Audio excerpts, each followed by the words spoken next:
మన తాతలు ముత్తాతల కాలంలో ఎక్కువగా మేనరిక సంబంధాలే చేసుకునేవాళ్ళు. అప్పుడు పుట్టిన పిల్లలు చాలా హెల్తీగా ఉండేవాళ్ళు. బట్ ఇప్పుడు ఏదన్నా పిల్లలకి ప్రాబ్లమ్ అని అంటే మీది మేనరికమా అని అడిగేస్తూ ఉన్నారు.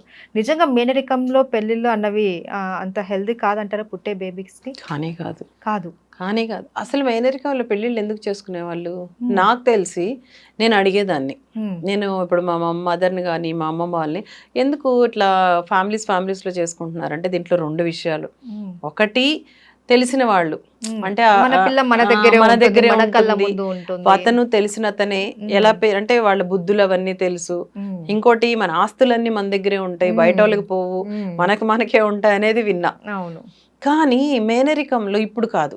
పాతకాలంలో కూడా మేనరికం పెళ్ళిళ్ళల్లో హ్మ్. చూస్తే పిల్లలకి మాటలు లేని వాళ్ళు అంటే మూగ చెవిటి ఉండడం, హ్మ్. చిన్న చిన్న జెనెటికల్ ప్రాబ్లమ్స్ ఉండడం, అంటే హ్మ్. మెంటల్లీ రిటార్డెడ్ ఉండడం ఇలాంటివి చూసాం. అవునా? బట్ ఈ కాలంలో హ్మ్. ఎక్కువ అవుతున్నాయి అనేది ఎందుకు అనంటే జెనెటిక్ ఏదైతే జీన్ ఉందో అది మల్టిప్లై అవుతూ ఉంటుంది ఒకే ఫ్యామిలీలో.